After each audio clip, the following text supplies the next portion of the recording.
Euzu billahi mineşşeytanirracim. Bismillahirrahmanirrahim. Elhamdülillahi Rabbil alemin.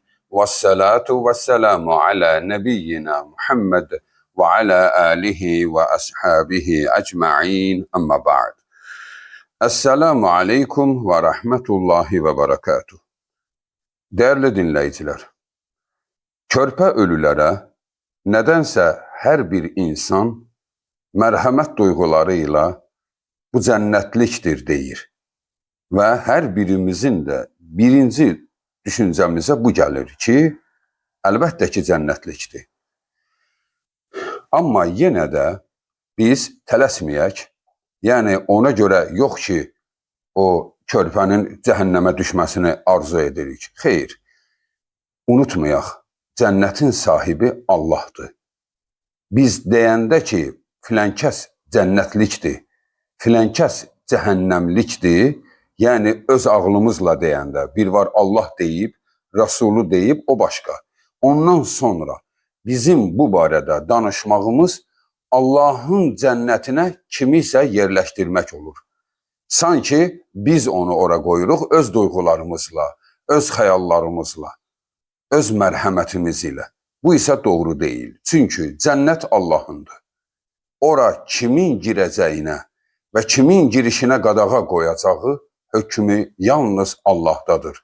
Ona görə, dəyərli insanlar, heç vaxtı belə şeydə tələsməyin, tələsik söz danışmayın. Cənnətə, mövzu cənnətdən getdisə, cəhənnəmdən getdisə, ehtiyatlı olun.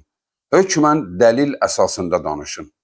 Təsəvvür edin, anamız Ayşə radiyallahu anha bir körpə dünyasını dəyişir.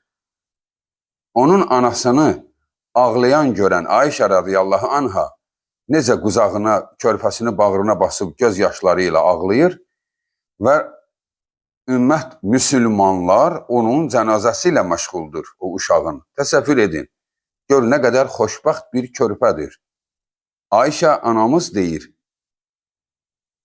Usfur min asafirul cənnə, cənnətin sərçələrindən biri getdi cənnətə.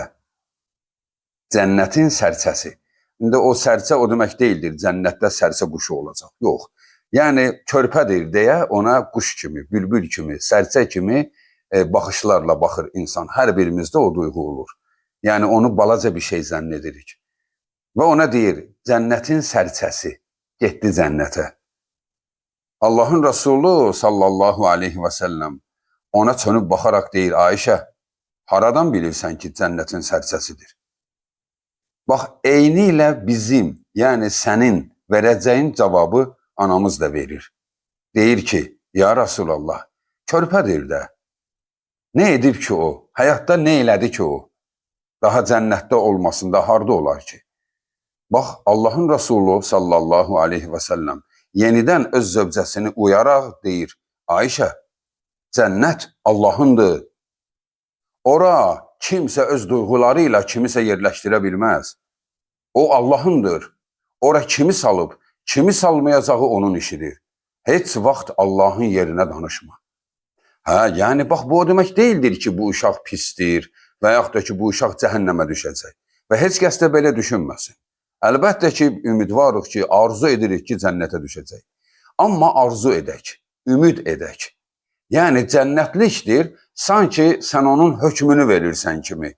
Elə bil məhkəmə gedir, sən hakimdən qabaq hökm verirsən. Kimin xoşuna gələr ki bu? Yəni Allahın yerinə danışmaqdır. Buna görə də tələsməzlər. Tələsməzlər. Rasulullah buyurur, Allahu a'lamu bima kanu amilin. Hər kəsin nə edəcəyini Allah çox gözəl bilir. Əvvələn bizə görə uşaq, Allaha görə uşaq deyil. Allah Yusif əleyhissalama uşaq vaxtı bir yuxu göstərdi. Həmən yuxu təqribən 20 neçə il sonra baş verdi. Deməli, Allah üçün bugün deyil. Zaman anlayışı Allahda yoxdur. Bizdə zaman var, keçmiş, indiki, gələcək zaman. Amma Allah üçün isə hər nə öndədir. hər nə Allahın bilicinin önündədir. Yəni Allah görür. Bizi nə qədər yaşayacaqsa sonuna qədər görür. Bizi hətta cənnətmi, cəhənnəmdəmi olacağımızı belə o görür. Çünki Allah üçün bu səhnə bitmişdi. Allah bu səhnəni yazmışdı. Kitabını yazıb ki, necə olacaq. Allah yazmır ki, belə olsun. Allah yazmayıb ki, Firon kafir olsun, Məhəmməd peyğəmbər olsun. Bunu Allah yazmayıb. Firon öz həyatını özü yazdı. Küfrü seçdi, Allah da bunu öngörü olaraq qabaqcadan yazdı. Çünki Allah bilirdi, bunun sonu nə olacaq. Məhəmməd isə özünü elə şərəfli aparıb peyğəmbərlik rütbəsinə yüksələcəyini Allah bilirdi. Amma ora yüksələn Məhəmməddir, İsa'dır, Musadır. Onlar zəhmətləri ilə ora yüksəliblər, xidmətləri ilə ora yüksəliblər. Yoxsa onlara peyğəmbərlik göydən düşmə olmuyor ki, təsadüfən peyğəmbərliyi verildi. Xeyr, onlar qeyrəti ilə, namusu ilə, isməti ilə səbr ediblər, harama düşməyiblər və yüksək imanla onu qazanıblar. Bəli, Allah onları bu şəkildə seçmişdi. Yoxsa onları Allah istəməyib belə olsun. Allah nə olacağını bilir. Yoxsa Allah bizi kafir olmağımızı istəyir, sonra da peyğəmbər göndərir ki, düzəlin. Sonra da dəvətçilər göndərir ki, düzəlin. Olmaz ki belə. Deməli, biz seçirik. Və ona görə də biri cənnətə, cəhənnəmə mi düşəcəyini Allah nə olacağını bilir. İndi o körpənin ömrü ora qədər imiş. Ola bilər ki, bir körpənin ömrü körpədir, Allah onu 120 yaşını görür. Görür ki, o 120 yaşında nə olacaq? Bəli. Deməli, dəyərli müsəlmanlar, hökm necədir? Burada bir neçə mövzu dəyişir. Misal üçün, vardır mömin bir ailənin övladı, uşağı öldü, yəni ata-ana müsəlmandır, mömindir, övladları körpə öldü. 1 yaşında, 6 aylıq, nə bilim 3 yaşında, yəni körpə vaxtı öldü, haddi buluğa çatmamış. Yəni hələ əməlləri yazılmamış öldü. Müsəlmanların ölən övladları İbrahim əleyhissalamla Sara anamızın himayəsindədir. Bunu Allahın Rəsulü səhih hədisdə buyurmuşdur ki, Atfalul mu'minin fi cəbəlin fil cənnəti yəkfilhum İbrahim və Sara. Möminlərin ölmüş övladları cənnətdə bir təpənin üstündə İbrahim və Saranın himayəsindədirlər. Bu, müminin övladlarıdır, müsəlmanların övladları. Bir də var kafirin övladı. Ata kafir, ana kafir. Bunların övladlarına gəldikdə isə bunlar 3 qismdir. 3 qism. Kafirin körpə övladları ölsə onlar, səfeh olanlar, bir də fətrat əhli. Səfeh olanlar, yəni başı pozuq. Yəni səfehlər 2 növdür. Var məcnun, bir də var səfeh. Məcnun dəli deyil. Məcnunlar dəli deyil. Məcnunun o hala düşməsinə səbəb olub. Ya ona əməl ediblər, cadu ediblər, ya ciddi qorxu keçirdib və yaxud da ki, bir hadisə olub, bir dönəm bunu tutub, keçib gedəcək. Ona görə məcnunlar əslində səfeh deyil. Misal üçün, bizim qədim filosofların əksəriyyəti şezofirin olub. Əksəriyyəti yəni bəşəriyyətin hörmət etdiyi, böyük dahilərin əksəriyyəti şezofirin olublar. Bu iftira kimi, tənqid kimi deyilmir. Çünki şezofirin özü elə bir psixoloji durumdur ki, şezofirinlərin hər biri bir alimdir. Onlardan yüksək istedad olur. Yəni, elə onun səbəbi ilə onlar bəzən şezofirin problemi yaşayırlar. Yəni, şezofirin səfeh deyil. Səfeh ağlı başında olmayan biridir. Heç nə bilmir, nə tarix bilir, nə riyaziyyat bilir, nə elmi var, heç nə bilmir bu adam. Elə bir tikə çörək tapır, yeyə bilir, vəssalam. boş-boş danışır, həyat sürür. Amma şizofrenlər kimdir? Yəni məcnundular onlar. Yəni onlara bir hadisə baş verib, başına bir iş gəlib, onlar əslində istedadlı adamlardır. Onların içində filosoflar var, akademiklər var. Onların içində dahi adamlar var. Deməli, yəni şizofrenləri də bir tərəfə qoyuruq. Onlar yox, səfeh olanlar.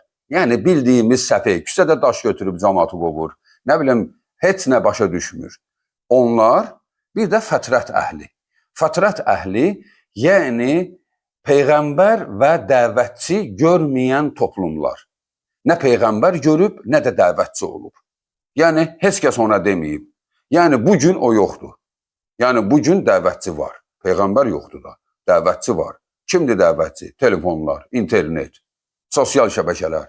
Bütün platformalar doludur. Dərslərlə, tərcümələrlə, yəni bütün informasiya var. Kim götürməsə cəhənnəm əhlidir. Daha mən bilmədim, eşitmədim. Niyə? Bütün bizliyi eşitdin, pul qazanmağı eşitdin, evlənməyi eşitdin, zina edə bilirdin, şərab içə bilirdin, qumar oynaya bilirdin. Bir dənə dinə gələndə mən eşitmədim. Eşitmədin, eşitməyənlərin yeri cəhənnəmdir. Getdin ora. Yəni bu üç qrup insan ki var, körpə ölən kafirlərin övladları, daha doğrusu kafirlərin körpə ölən övladları, səfehlər, bir də fətrət əhli. Yəni peyğəmbər görməyib. Bir də dəvətçi də görməyib. Elə bir yerdə yaşayıb ki, heç vaxt eşitməyib ki, Allah, namaz, iman, cənnət, cəhənnəm bunları heç vaxt eşitməyib. Bu üç qrup insanlar xüsusi bir formada imtahan olunacaqlar. Yəni onların əməli yazılmır. Yəni körpə uşağa yazılmır bu günah eləyib. Səfehə yazılmır. Daş atdı, kiminsə camını qırıb. Ona yazılmır günah. Çünki o səfehdir, əks tərəfin bəlasıdır, düşüb bəlaya. Da onun öz işidir. Yəni ona günah yazılmır. Çünki ağlı başında deyil, üzür o var ona. Bir də fətrət əhli, yəni elə bir qəbilə idi, elə bir yerdə yaşadılar. Heç nə eşitmədi, bilmədi. Bu qrup insanları İbn Abbas radiyallahu anhudan rəvayət olunan bir hədisdə Rasulullah buyurur ki, bu üç qrup insanı Allah bir araya toplayacaq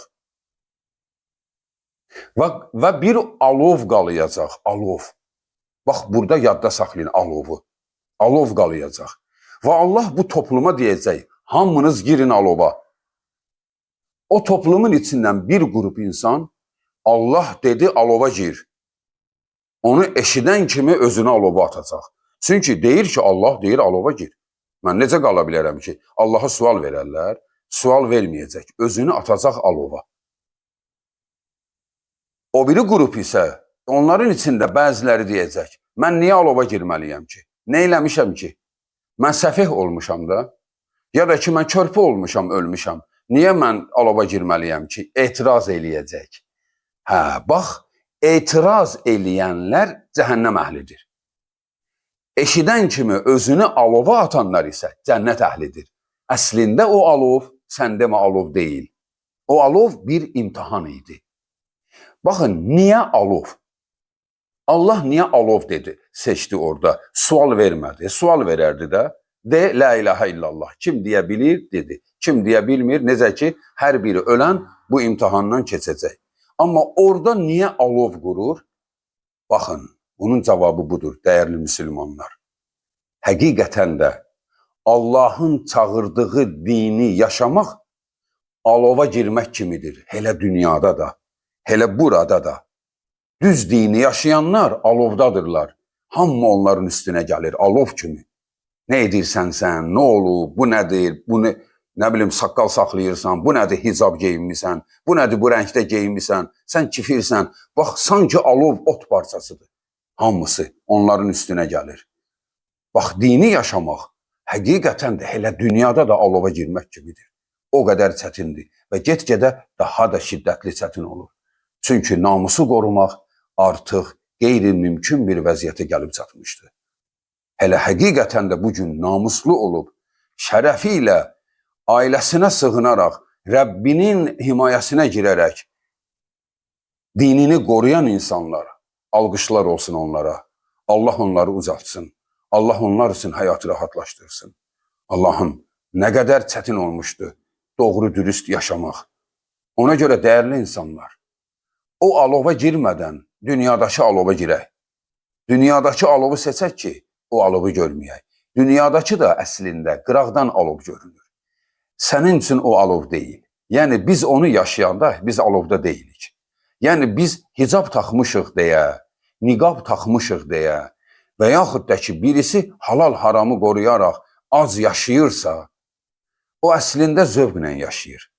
Qıraqdan alovun içində görünür, amma sən özün zövqlə yaşayırsan. Çünki Allahın eşqi sənə bəs edir. Dəyərli müsəlmanlar, deməli bu üç qrup insan kim bunların içindən özünü alova atsa, elə alova atan kimi cənnətə düşür.